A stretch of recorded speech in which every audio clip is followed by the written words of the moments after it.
Welcome back to this neural networks deep learning series. This is episode 3. Gonna keep it going. Just to recap, we haven't started writing any code yet. Potentially, possibly in the next video, maybe the one after that, we might. But for now, we're just getting our fundamentals solid. In the last video, we spoke about what a neural network is, the structure of a neural network, and on a broad scale, we discussed how a neural network works. The way it works is that the neural network is made up of a whole bunch of neurons, and the output of each individual neuron is the sigmoid function of the sum of the weighted activations coming into it. Now, what I just said, if that sounds a bit mad and you're like, the sum of I weighted, I understand. Just go back and watch episode 2 and then come back, because in episode 2 I spoke about it a lot. These outputs propagate through the neurons in the multiple layers of the network, and we end up with the network guessing the correct answer. But how? Today, let's talk about this logic. Let's stick with our example from the previous video, where all I show the network is a handwritten number 5, and it's got to learn to identify by itself that what I showed it was a number 5 without me teaching it what a number 5 is, what it looks like, nothing. How can it possibly do this? Maths. So I said the output of each neuron is described in this equation, correct? There could be hundreds and thousands of these parameters, weights, activations, depending on the complexity of the network. There could be thousands of these parameters. The AI's job is to adjust these parameters to an exact sequence of permutations and combinations and get to the correct answer. But how does the AI know how to adjust 1000 plus parameters in an exact particular sequence to get the correct answer? It doesn't know. I don't know either. But what I know is the destination. I know the correct answer that should be is number 5. The AI doesn't know this either. So the AI doesn't know the destination or how to get there. I know the destination, but I don't know how to get there. So with this destination knowledge, I can start training it. Now I know the output that I want is 5. What does that mean? We know that the output layer has 0 to 9 neurons as the output to guess the correct answer. When I say I want number 5 as the output, what I mean there is I want the number 5 neuron to have an activation of, let's say, 0.99, 0.98. or something like that, and every other neuron 0 to 9 except 5 should have an activation 0 or very close to 0, 0.005, whatever, insignificant. That is, the AI ends up with a prediction of 99% confidence that the answer is number 5. We're good.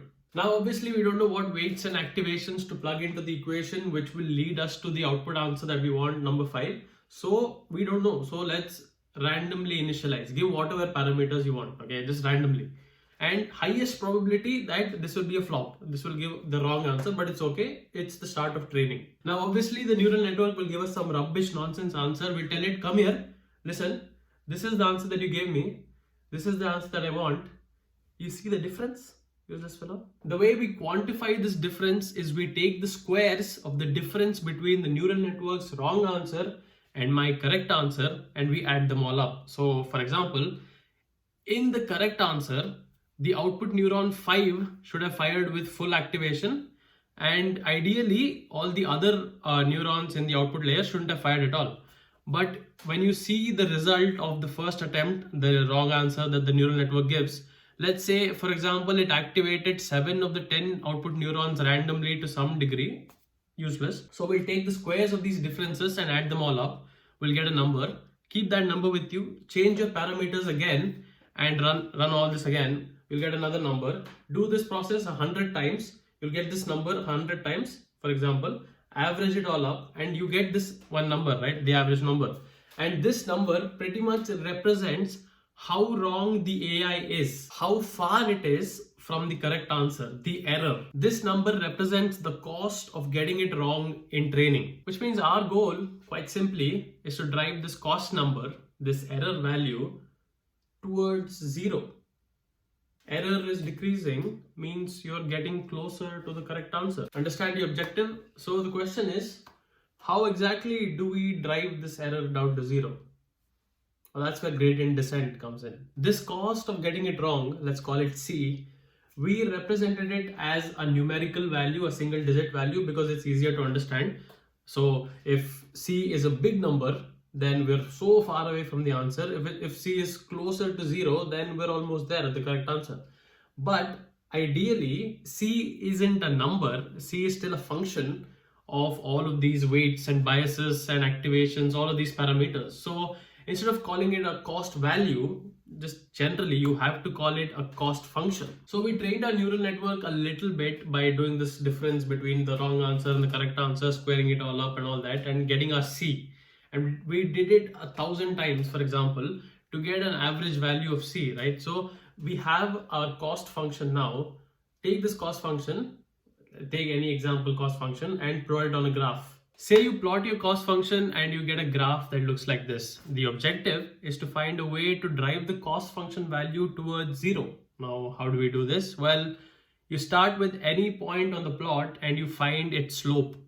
If the slope at that point is a positive value, move to the left on the plot, find another point and try again. If the slope at that point is a negative value, move to the right, find another point and try again. Basically, the objective here is to fall into one of these pits, one of these minimums, to hit a minimum value of the cost function, that is, reduce the error.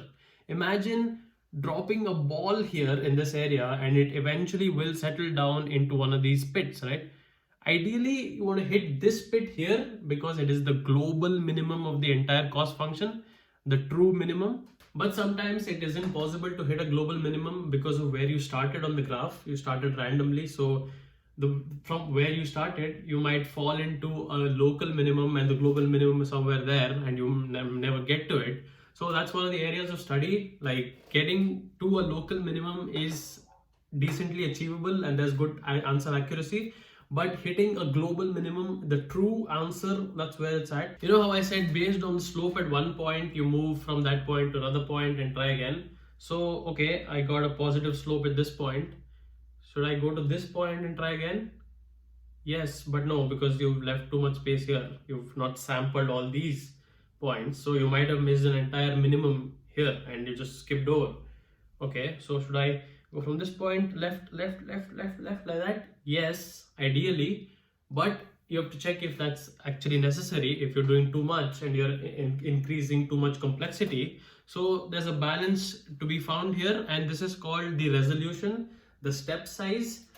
Essentially, this is called the learning rate of the neural network. Now you might say, okay, I understand all of this, but why is it called gradient descent? Huh? Well, that's because what we're doing here, taking slope, is a gradient operation. You see, the gradient of a function is basically the direction of its quickest ascent. In which direction should the function step in order to go up as quickly as possible? So in our case, what we want to do is go down as quickly as possible. Go down into one of these global or local minimum so that we get our error value, our cost function value to 0 and get a correct answer. So if we can get a gradient to go up as quickly as possible and we want to go down quickly as possible, so gradient ascent, put a negative, gradient descent, come down into one of these local minimums or the global minimums, get the answer, get the error value 0. That's pretty much it. So your next question could be, okay, I understand gradient descent, I understand cost functions driving the error value down to 0. Is there a way to implement all this effectively? Is there a way to implement, is there an algorithm to implement gradient descent? Yes, of course, there is. It's called backpropagation and we'll talk about it in the next video. Thank you so much for watching. Like, share, subscribe. Bada bing, bada boom. This is going well, I think. Is it going well? Let me know down in the comments below. Like, share, subscribe as always. And birthday.